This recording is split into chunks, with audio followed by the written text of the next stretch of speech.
তারপরে আশেপাশে দেখার চেষ্টা করলাম যে আমি এখন কোথায় আছি। তো সাব্বির ভাই ওখানে একটা পুরাতন কবরস্থান ছিল, ঠিক আছে? ওখানে তাদের পাখার ওখানে কিরকম যেন একটা আওয়াজ হচ্ছে। মানুষ হাঁইটে আসলে যেরকম আওয়াজ হয় ঠিক তেমন আওয়াজ হচ্ছে। অবশেষে দেখার মতন অবস্থায় চলে আসে। তো মুখ যখন দেখার চেষ্টা করি তখন সাব্বির ভাই খেয়াল করে যে তার মাথায় নেই। তার মাথায় ছিল না। আসসালামু আলাইকুম বন্ধুরা, কেমন আছো তোমরা সবাই? আশা করবো ভালোই আছো। তোমাদের দোয়া আর আল্লাহর অশেষ রহমতে আমি অনেক ভালো আছি। আজকে আমাদের সাথে আছে একজন বিশেষ অতিথি, আমার একজন বড় ভাই। তার সাথে অনেক আগে একটি হাতছানি ঘটে গিয়েছিল, ভুতুড়ে হাতছানি। তার গল্পটি অনেকটাই হাড়হিম করা। তার কিছু প্রাইভেসির কারণে আমি তার নাম উল্লেখ করছি না। আশা করব তোমাদের গল্পটি ভালো লাগবে। তো চলো আমরা সরাসরি তার কণ্ঠ থেকেই গল্পটি শুনে নিই। আর একটা কথা, এরকমই সব মজার গল্প পেতে অবশ্যই চ্যানেলটিকে সাবস্ক্রাইব করে আর পাশে থাকুন। আসসালামু আলাইকুম সাব্বির ভাই। প্রথমে আপনাকে ধন্যবাদ জানাই যে আপনার চ্যানেলে আমার গল্পটি তুলে ধরার জন্য। কিছু পার্সোনাল রিজনের কারণে আমি আমার নাম এবং পরিচয় সবার সামনে রিভিল করছি না। তো আজকে যে ঘটনাটা আপনাদের সামনে আমি তুলে ধরতে চাই সেটা একান্তই আমার পার্সোনাল ঘটনা অ্যান্ড আমার সাথে ঘটে যাওয়া একটি বাস্তব কাহিনী। আপনারা অনেকেই বলতে পারেন যে ভূত পেট এগুলো কিছু হয় না। একটা সময় ছিল যে সাব্বির ভাই আমি এগুলোতে বিশ্বাস করতাম না, হ্যাঁ, কিন্তু এই আমার সাথে এই প্রথম এই ঘটনাটা ঘটে যাওয়ার পরে আমি বিশ্বাস করতে শুরু করি যে আসলেই পৃথিবীতে অলৌকিক কিছু আছে। আচ্ছা, আপনার সাথে এই ঘটনাটা কতদিন আগে ঘটেছিল? আমার সাথে এই ঘটনা যে সময় ঘটে সেটা ছিল যে 2003 সাল। তাহলে এটা অনেক পুরনো একটি ঘটনা। হ্যাঁ, তো সাবির ভাই বিষয়টা হচ্ছে আমরা গ্রামে বাস করতাম সেই সময়, এখন তো শহরে থাকি। তো আমরা যখন গ্রামে থাকতাম আসলে গ্রামে যখন বর্ষাকাল হয় সেই সময়টা প্রচুর বৃষ্টিপাত হতো। এতই বেশি বৃষ্টিপাত হতো যে ওই দিককার নদী নালা খাল বিল তারপর যেসব পুকুরগুলো ছিল সেসব ভিটে যেত। ঠিক আছে, ভিটে যাওয়া বলতে এখানে বোঝাচ্ছি যে পানিতে ভরে মাঠে চলে যেত। ঠিক আছে, সো আমরা গ্রামে বাস করতাম, আমাদের গ্রামের পাশেই ছিল নদী, কিন্তু আমাদের যে গ্রামে ছিল সেই গ্রামে কোনো নদী ছিল না। তো সাব্বির ভাই সেই 2003 সালে এত বেশি বৃষ্টি হয় যে পাশে যে নদী ছিল সেই নদীর পানি পুকুর বা খাল বিলে সব কিছুতে এসে ভরে যায়। পাশে যে মাঠ ছিল সেই মাঠ পানিতে ভরে যায়। তো মানে অত বেশিও পানি ছিল না, শুধুমাত্র হাঁটু সমান মতন পানি ছিল।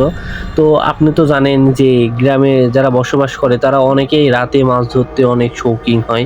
তো আমিও সেই সময় অনেক বেশি শৌখিন ছিলাম। তো একটা সময়ে আমার বন্ধু আরিফ অ্যান্ড মেহেদি আমাকে আমরা বসেছিলাম, আমরা পরামর্শ করলাম অ্যান্ড ডিসিশন নিলাম যে আমরা আজকে থুরগুস দিয়ে মাছ ধরতে যাব, কারণ নদীর পানি তারপরে পুকুরের পানি এসব ভেটে গেছে। সো সেই সময় যদি আমরা মাছ ধরতে যাই সো প্রচুর মাছ পাওয়ার সম্ভাবনা মানে আছে। মাঠে মাছ ধরতে যাবেন, তাই তো? হ্যাঁ, মাঠে মাছ ধরতে যাব। আমাদের সময় সেই সময় অনেকেই মাছ ধরতে যেত, এখন তো আর সেরকম দেখা যায় না।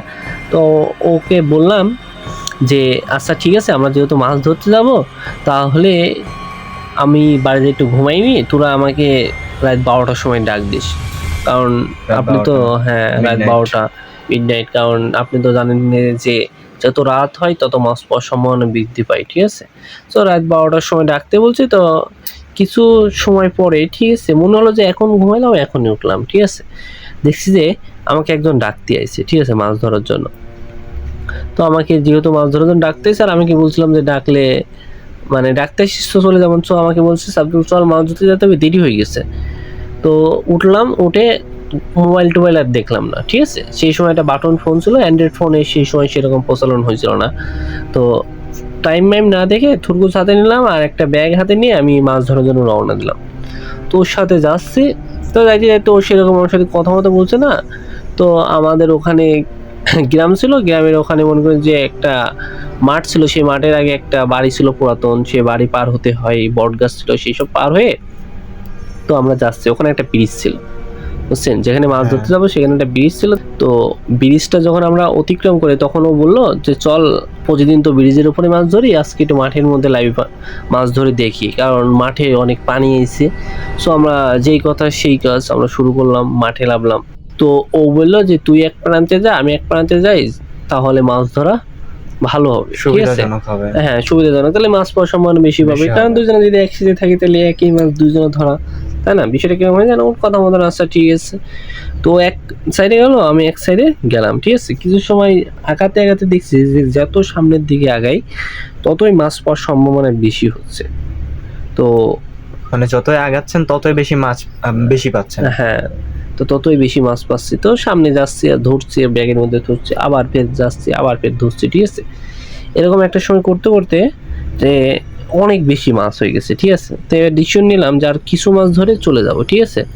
তো ঠিক আছে। তারপরে দেখলাম যে মাঠের মধ্যে কেউ আসে নাকি, ঠিক আছে? আমি যখন মাঠের মধ্যে আসি তখন কিন্তু কাউকে সেরকম ভাবে লক্ষ্য করি নাই, ঠিক আছে? মানে পুরো অন্য শুনশান ছিল। হ্যাঁ, অন্য অন্য কোনো যে কোনো দিন মাছ ধরতে আসলে মাঠে অনেকেই থাকে, ঠিক আছে? অনেকেই, কারণ গ্রামীণ অঞ্চলে মাছ ধরতে অনেক বেশি শৌখিন। তো যেহেতু দেখলাম যে চারপাশে তাকায় যে কেউ নাই, তো কেউ যেহেতু নাই আর আমি একা আছি, ঠিক আছে? হালকা জ্যোৎস্না যাচ্ছিল সেদিন, তো একা রয়েছি, গা কিরকম একটা ঝমঝম বিষয়, ঠিক আছে? সো আমি, এটা তো আমাদের জন্য নতুন না, সো আমি কিছু মনে না করে তো সামনের দিকে এবার আগাতে থাকলাম মাছ ধরার জন্য। এবং আমি যে ছেলের সাথে আইছিলাম কিছু সময় পর দেখছি ওই ছেলে আর নাই, মাঠের মধ্যে কোনো আলো নাই, শুধু আমি একাই আছে। আমি ভাবলাম হয়তো ও কোথাও বসে টসে আছে। যখন দেখলাম কেউ নাই, তারপরে যখন সামনে তাকাই তখন দেখি কি যে সামনে বড় একটা মাগুর মাছ, ঠিক আছে? সো আমি, মানে মাঠের মধ্যে অনেক বড় হ্যাঁ, একটা মাগুর মাছ। মাঠের মধ্যে অনেক বড় মাগুর মাছ, আর আমি এর আগে অত বড় মাগুর মাছ কখনো দেখিনি। তো যেহেতু দেখলাম আর অনেক বড়, তো মাছটা তো আমার ধরাই লাগবে, ঠিক আছে? তো মাছটার গায়ে যখন আমি লাইট মারছি তখন ওই মাছটা আস্তে আস্তে করে সামনের দিকে অগ্রসর হচ্ছে। মাছ যেহেতু অগ্রসর হচ্ছে, আমিও মাছের পিছন পিছন আস্তে আস্তে যাচ্ছি। অনেক সময় হয়ে গেছে সাব্বির ভাই যে আমি মাছের পিছনে যাই যাচ্ছে, মাছ থামছেই না। আর মাছ এত বড় যে আমি ওইটাকে মনে করো যে সেই সময় আমার ধরাই লাগবে এরকম মাইন্ডসেট হয়ে গেছে। তো কিছু সময় পরে মাছ একটা নির্দিষ্ট জায়গায় যায়, থেমে গেল। তো মাছ যেহেতু থেমে গেল, আমার হাতে তরমুজ ছিল, আমি অনেক জোরে, ঠিক আছে, মাছের গায়ে তরমুজ দিয়ে আঘাত করলাম, আর মাছের এই পার থেকে ওই পারে তরমুজ ঢুকাই দেওয়ার চেষ্টা করলাম। তো মাছের গায়ে যখন লাগে তখন কোনো রেসপন্স হলো না। তো আমি আরও চাবি ধরলাম, ঠিক আছে? তারপর দেখার চেষ্টা করলাম যে মাছ বাঁচতে নাকি, হঠাৎ করে মাটি টাটি কাঁপা শুরু করে দিল। মানে মাটি কাঁপা শুরু করে দিল ভূমিকম্পের মতো। হ্যাঁ, মাটি কাঁপা শুরু করে দিল। তারপরে দেখছি মাছ এত বেশি নড়ছে যে আমার তরমুজ ভেঙে গেল মাঝখান থেকে, ঠিক আছে? তো সাবির ভাই, সাধারণত মাগুর মাছের গায়ে এত শক্তি থাকে না যে তরমুজ ভেঙে ফেলবে, ঠিক আছে? আর তরমুজটা অনেক শক্ত ছিল, তরমুজ যেহেতু ভেঙে গেল, আর মাছের গা থেকে এত বেশি ব্লাড বের হচ্ছিল যে আমি যে পানির মধ্যে ছিলাম সেই পানি ব্লাডের মধ্যে একদম ভরে গেছে। তো আমার সেই সময় মানে আমি বুঝতে পারছিলাম না আসলে কি ঘটছে, ঠিক আছে? আশেপাশের পানি সব রক্তে লাল হয়ে গেছে। হ্যাঁ, রক্ত লাল হয়ে গেছে। এবং কিছু সময় পরে দেখলাম যে পানু যে হাঁটু, মানে হাঁটুর একটু নিচে ছিল, মানে টাকুর একটু উপরে ছিল, সেটা হাঁটুর উপরে দিক চলে যাচ্ছে রক্তে, ঠিক আছে? সো অনেক বেশি গা ঝমঝম বিষয়, আমি বুঝতে পারছি না যে কি করব। তো আমার হাতে লাইট ছিল, সেই লাইটও তখন আর অন হচ্ছে না। এত বেশি পানির মধ্যে তা হঠাৎ করে দেখলাম যে সব স্বাভাবিক। হঠাৎ করে সব আবার আগের মতো হ্যাঁ, স্বাভাবিক। হঠাৎ করে একদম সব আগের মতন স্বাভাবিক হয়ে গেল। বিষয়টা বুঝতে পারলাম না যে আসলে এরকম কেন হলো, ঠিক আছে? তরমুজ যেটা ভেঙে গিয়েছিল ওটা কি ভাঙাই ছিল নাকি আবার ঠিক হয়ে গেছিল? হ্যাঁ, তারপরে যখন যে তরমুজটা ভেঙে গেছিল সেটা দেখছি আমার ঠিক হয়ে গেছে, ঠিক আছে? ভাঙা নাই। আমি ভাবলাম হয়তো একটু ভুল কোনো কল্পনা টল্পনা করছি, ঠিক আছে? সো তারপরে আশেপাশে দেখার চেষ্টা করলাম যে আমি এখন কোথায় আছি। তো সাবির ভাই, ওখানে একটা পুরাতন কবরস্থান ছিল, ঠিক আছে? তো যেখানে এখন সচরাচর কবর দেওয়া হয় না, আমি দেখলাম সেই কবরস্থানের পাশেই আছি।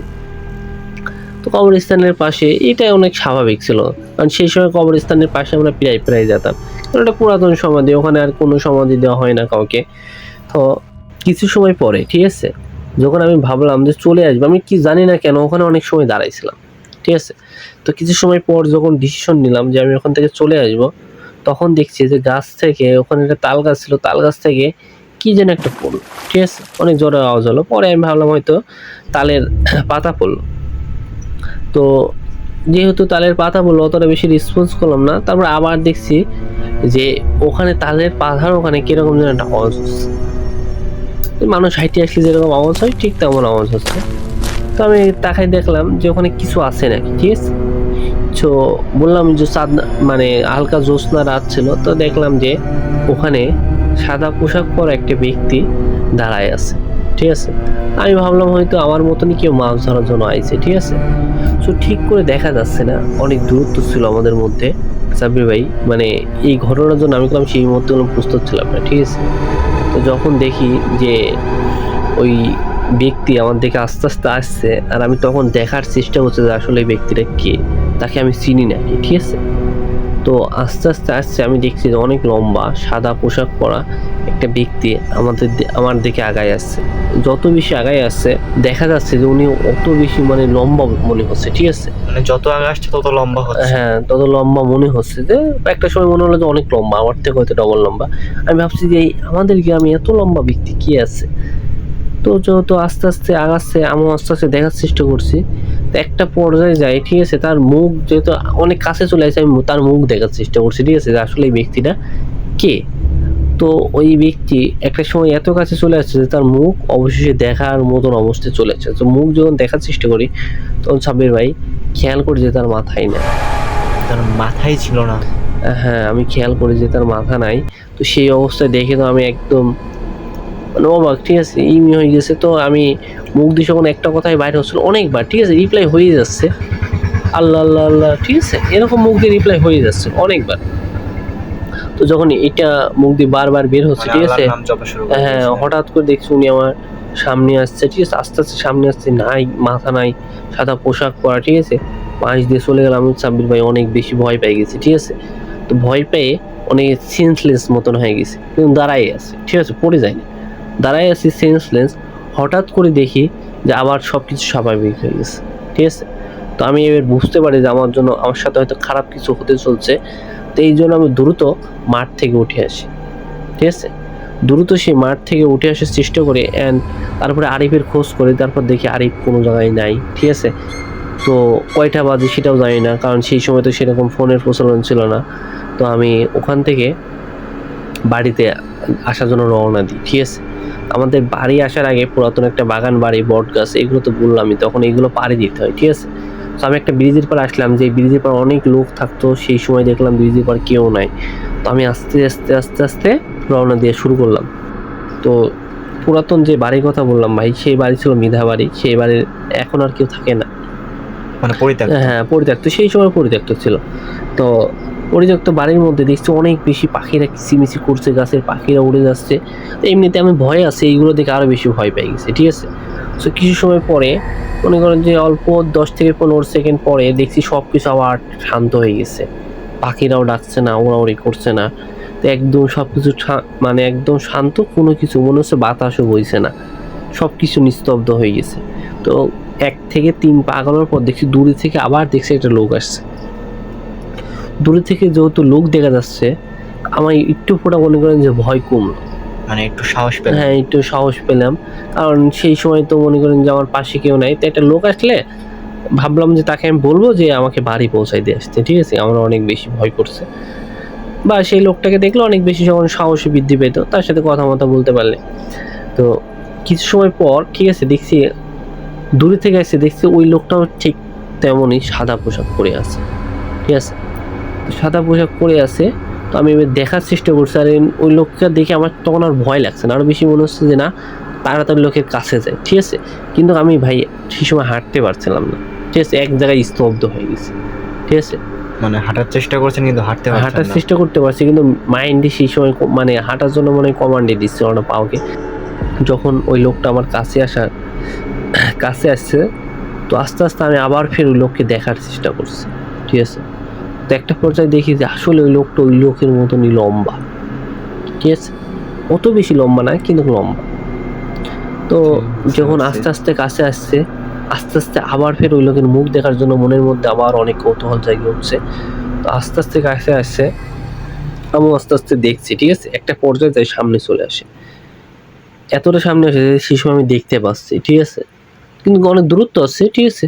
তো যখন দেখি তখন দেখি এই লোকেরও মাথা। সাবির ভাই এইবার যখন দেখি, ঠিক আছে, এবার অনেক বেশি ভয় পেয়ে যায়। ওই লোকেরও মাথা ছিল না। হ্যাঁ, ওই লোকের মাথা ছিল না। তো তো আবার ফের মুখ দিয়ে মানে অনেক বেশি আল্লাহর নাম বের হচ্ছে। ওই লোক আবার ফের আমার আস্তে আস্তে সামনে আসছে, গা হাত পা একদম সব শিহরে যাচ্ছে। তো হঠাৎ করে দেখছি ওই লোক আমার পাশ দিয়ে চলে গেল, ঠিক আছে। ওই লোক আপনাকে ক্রস করে চলে গেল। হ্যাঁ, চোখ দিয়ে ক্রস করে চলে গেল। যখন ক্রস করে চলে যায় তখন তাকাই দেখি লোকটা অনেক ছোট, অনেক বেটে একটা লোক, তার মাথার উপরে বস্তা, ঠিক আছে। আমি জিজ্ঞাসা করলাম যে চাচা আপনার বাসা কোথায়?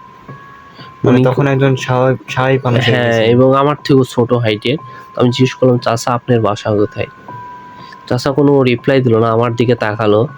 চাচার চোখের দিক তাকায়ে দেখলাম চাচার চোখ একদম লাল হয়ে আছে, ঠিক আছে। মনে হচ্ছে চোখের মধ্যে আগুন জ্বলে যাচ্ছে। তো চাচার চোখ দেখে পরবর্তী তার কোনো প্রশ্ন করার আমি সাহস পাইলাম না। চাচা চুপচাপ সাইড দিয়ে চলে গেল। অ্যান্ড পিছনে তাকায় দেখি সেই চাচা আর নাই, উধাও। ওধাও। এত বেশি ভয় পাইছি যে ওখান থেকে দৌড় দিলাম। দৌড় দিতে দিতে বাড়ির সামনে আসি, গেটের সামনে এসে পড়ে গেলাম। পড়ে যায়, তারপর দেখছি যে সকালে আমি বিছানায়। অ্যান্ড আমার গায়ে অনেক বেশি জ্বর। ডাক্তার এসে বলছে কি হয়েছিল। তারপরে কবিরাজ আইছে, আর আমার দাদা কবিরাজ ছিল সেই সময়। তো সাবির ভাই, এই যে গল্পটা এই পর্যন্তই বলতে চাই। পরবর্তীতে আমার ফ্যামিলিগতভাবে চলে যাবে, সো সেজন্য আর বলতে চাই না। কিন্তু দর্শকরা যদি পরবর্তী সময় যদি আমার কাছ থেকে পরের ঘটনা যদি জানতে চাই, আরও আমার দাদাকে নিয়ে অনেক ঘটনা আছে, ঠিক আছে। পরবর্তীতে যে দর্শকরা জানতে চায় তাহলে অবশ্যই ভাই আমি বলতে ইচ্ছুক হব। এটা ডিপেন্ড করছে আপনাদের দর্শকের উপরে। আচ্ছা দর্শক, আপনারা যদি তার সম্পর্কিত আরও কোনো গল্প জানতে চান তাহলে অবশ্যই কমেন্টে জানাবেন। বন্ধুরা, তোমাদের ভিতরে যদি কেউ জেনে থাকো যেটা কে ছিল তাহলে অবশ্যই কমেন্টে জানাবে।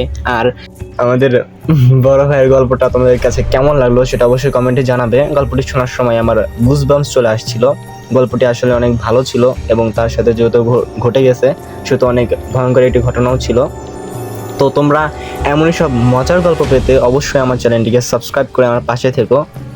আর পরবর্তী কীরকম টপিকের ভিডিও তোমরা চাও সেটা অবশ্যই কমেন্টে জানাবে। আর যদি গল্পটি ভালো লেগে থাকে তাহলে একটা লাইক করে দিও, সাবস্ক্রাইব করে আমাদের পাশে থেকো। আজকের মতো এই পর্যন্তই, দেখা হবে পরবর্তী কোনো ভিডিওতে।